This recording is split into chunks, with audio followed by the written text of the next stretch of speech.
I've read several comments about black flakes in your eggs, and it's not pepper. Well, friend, it's not because of poor cooking. And it's not your fault. It's just a mismatch in your process. Your seasoning is the shield. It's a hard polymerized suit of armor forged directly onto your cast iron. But when you cook, you need more than a shield. You need lubricant. This is the slick layer that keeps the food moving. And when the heat gets too high, that lubricant starts to break down, and then it starts to flake.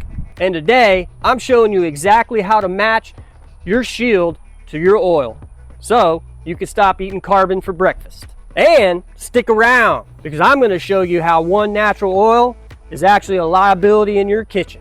And think of seasoning like baking a hard coat right onto the iron. It hardens and turns into a tough shell. And when you heat liquid oil past its breaking point, it then becomes a hard, durable product. It's plastic-like, and it's part of the pan. But here's the part that nobody tells you. The oil that you use for daily cooking also has a breaking point, called its smoke point. That's the exact point that the oil stops becoming a lubricant and turns into carbon.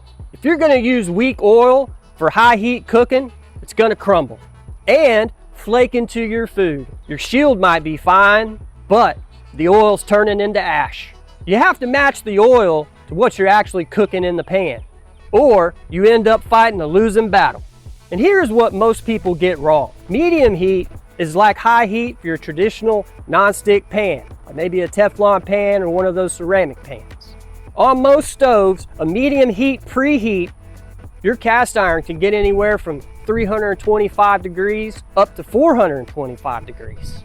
At that range, traditional fats like butter, lard, and beef tallow are already in the danger zone.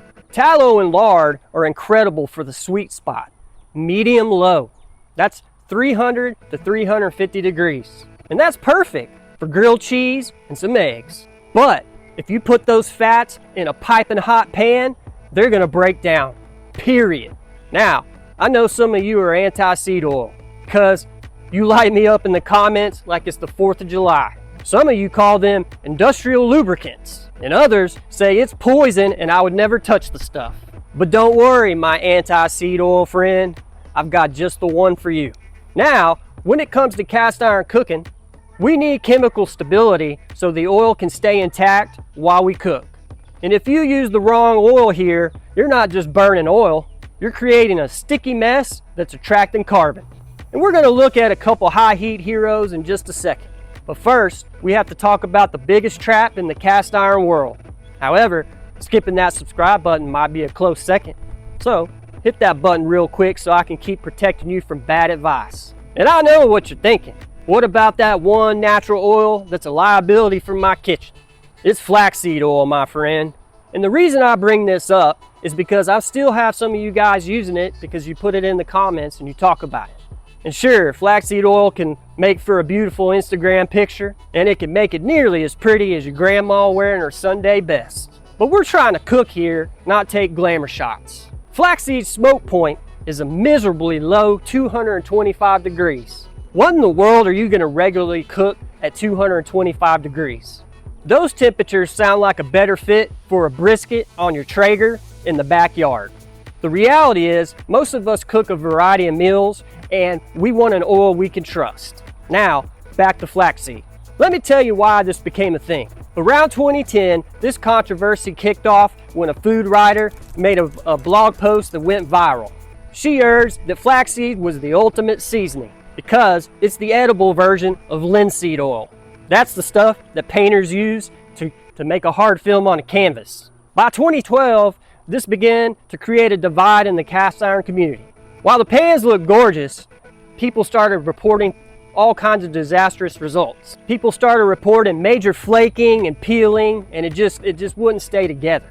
Turns out it's a show pony, not a workhorse. And it's a liability, not an asset. If you want a deep black finish that actually performs and cooks at high heat, you need a high heat oil. Now let's talk about these two high heat oils. Now I know all you anti-seed oil folks are about to lean into that keyboard. Hold on a second. First up, we have grapeseed oil. It holds steady and doesn't reach a smoke point on average until around 420 degrees. That can handle most all your meals. And second, this is for you, my anti-seed oil friend, refined avocado oil. Now this baby can get up to 520 degrees before it hits its smoke point. Woo, that's hot. And here's a fun fact for you.